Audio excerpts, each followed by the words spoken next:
بسم اللہ الرحمن الرحیم۔ کہاں میں اور کہاں نکھتے گل، کہاں میں اور کہاں یہ نکھتے گل، نسیم صبح تیری مہربانی۔ محترم و مکرم صدر جلسہ مولانا محمد سفیان قاسمی صاحب، صدر مجلس عاملہ اور جنرل سیکریٹری صاحب، ناظم جامعہ اسلامیہ کاشف العلوم و صدر مدرس صاحب، اختصار سے اس لیے نام لے رہا ہوں کہ 5 سے 7 منٹ وہاں جلدی نہیں بیتتے، یہاں بہت جلدی بیت جاتے ہیں۔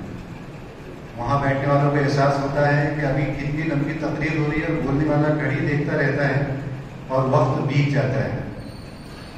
سب سے پہلی بات تو یہ ہے کہ تاثرات دینے کے لیے جب یہاں کھڑا ہوں تو اللہ رب العزت کا لاکھ لاکھ شکر بجا لاتا ہوں کہ مجھ جیسے گناہ گار کو یہاں پر اس مبارک مجلس میں تو الفاظ بولنے کی توفیق ملی ہے۔ اب جب توفیق موقع ملا ہے اللہ کے فضل و کرم سے، تو اللہ سے دعا ہے کہ وہ بولنے کی بھی توفیق عطا فرمائیں۔ پہلی بات تو یہ ہے کہ اساتذہ کی تقریر سنتے ہوئے میرے پیش رو مقررین کی غالب کا شعر یاد آ رہا تھا کہ میں جو عنوانات سوچ کر آیا تھا سب بول دیے گئے ہیں۔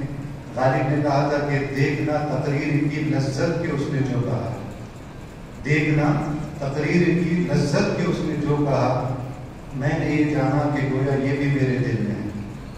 جزاکم اللہ خیر۔ اب اس کے بعد یہاں پر تاثرات میں صرف 2-3 باتیں عرض کرنا چاہوں گا۔ پہلی بات تو یہ ہے کہ ملک کے سابق وزیر اعظم کو ان کے مخالفین کی جانب سے منموہن سنگھ کو ایکسیڈنٹل پرائم منسٹر کہا جاتا ہے، جو حادثاتی وزیر اعظم ہے۔ تو میں یہاں پر تو آج اپنا کاشف کے درمیان یہاں کھڑا ہوں، 12 سال یہاں تعلیم حاصل کی ہے، اور مولانا نے ابھی میرا بیک گراؤنڈ بتایا ہے، لیکن آدھا بتایا ہے۔ آدھا بیک گراؤنڈ یہ ہے کہ میں بھی ایک ایکسیڈنٹل عالم دین ہوں۔ ایکسیڈنٹل اس لیے کہ میرا فیملی بیک گراؤنڈ فلموں کی ٹاکیز کا ہے۔ شہر کی 3 بڑی ٹاکیز ہیں جن تو الحمدللہ بند ہو گئی ہیں، وہ ہمارے خاندان سے منسوب ہے۔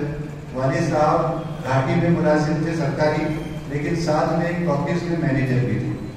لیکن سارے بچوں کو ہولی کراس اور لٹل فلاور اسکول سے پڑھانے کے بعد اللہ نے مولانا مجیب الدین قاسمی صاحب اور مولانا نسیم الدین مفتاحی صاحب کے رہنمائی میں ان کو توفیق دی کہ انہوں نے سب کو ادھر پڑھایا، لیکن ایک کو یعنی مجھے جو ہے وہ دینی تعلیم کے لیے یہاں بھیجا، اور ایک ایسے مدرسے میں بھیجا کہ جس نے خواب کو کندن بنا دیا، جس میں سونا بنا دیا، کہ جس نے ایسی ایسی باتیں سکھائی۔ آج جب ہم تاریخ کے زندگی کے اوراق پر رکھ کر دیکھتے ہیں تو احساس ہوتا ہے کہ انگریزی العربی کے جلسے ہوتے تھے۔ مولانا عبدالقدیر صاحب میرے استاد محترم یہاں تشریف فرمائیں، مولانا بہت اہتمام سے کہتے تھے کہ جمعرات کے دن آدھا گھنٹہ رک جاؤ، عربی میں تقریر کرنا سیکھ جاؤ گے۔ ہم کتابیں یہاں لگا کر بھاگ جاتے تھے، 2 کتابیں لاتے تھے اور نکل جاتے تھے۔ لیکن بعد میں جب استاذ بنے تو احساس ہوا کہ ہمارے اساتذہ کتنے مشکل و مربی تھے، انہوں نے کتنا یعنی ہمارے پیچھے محنت کی تھی۔ جب ہم استاذ بنے تب ہم کو سمجھ میں آیا کہ جامعہ کاشف العلوم اپنے وقت سے بہت آگے چل رہا تھا۔ 2007 یا 2008 میں سرکار نے انوائرمنٹل اسٹڈیز لے کر آئی سبجیکٹ، اور مجھے یاد ہے کہ بہت بچپن میں مولانا صدر حسن صاحب اور مولانا نصرت صاحب دونوں کو دیکھا میں نے، کاشف میں شجرکاری ہوتی تھی، عصر کے بعد درخت اور پودے لگائے جاتے تھے۔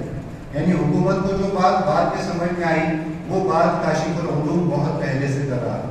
اور یہ صرف چند مثالیں ہیں، ورنہ اس کے علاوہ تقریر، تحریر، یعنی ہمارا روم روم جو ہے وہ اس مدرسے کا مرہون منت ہے۔ آج ہم یہاں کھڑے ہیں تو وہ صرف اور صرف کاشف العلوم کی وجہ سے ہے، اور آگے کی زندگی میں ہم سب جہاں جائیں گے، سارے اپنائے کاشف، وہ سب کا سب اسی مدرسے کا مرہون منت رہے گا، اسی مدرسے کا ہم پہ احسان رہے گا۔ یہ بات میں اس لیے کہہ رہا ہوں کہ یہاں میں دیکھ رہا ہوں بہت سارے وہ اپنائے کاشف بھی ہے جو ابھی پڑھ رہے ہیں۔ بیٹا میں آپ سے خاص کر کے مخاطب ہونا چاہوں گا، آپ سمجھ لیجیے کہ آپ مواقع کی جنت میں ہیں۔ ایک ایک موقع کو استعمال کیجیے، ایک ایک لمحے کو استعمال کیجیے، ان مخلص اساتذہ کے مشوروں پہ عمل کیجیے۔ یقین مانیے کہ آپ کی زندگی میں آپ کامیابی کا آسمان چنیں گے۔ اور ایک آخری بات وہ یہ عرض کرنا چاہوں گا، اور وہ میں خود سے کہہ رہا ہوں، کسی اور پہ سے نہیں، کہ فراغت 1998 کی ہے میری یہاں سے، اور 25 سال بیت چکے ہیں، لیکن میں آج یہاں پر بہت سر جھکائے آیا ہوں۔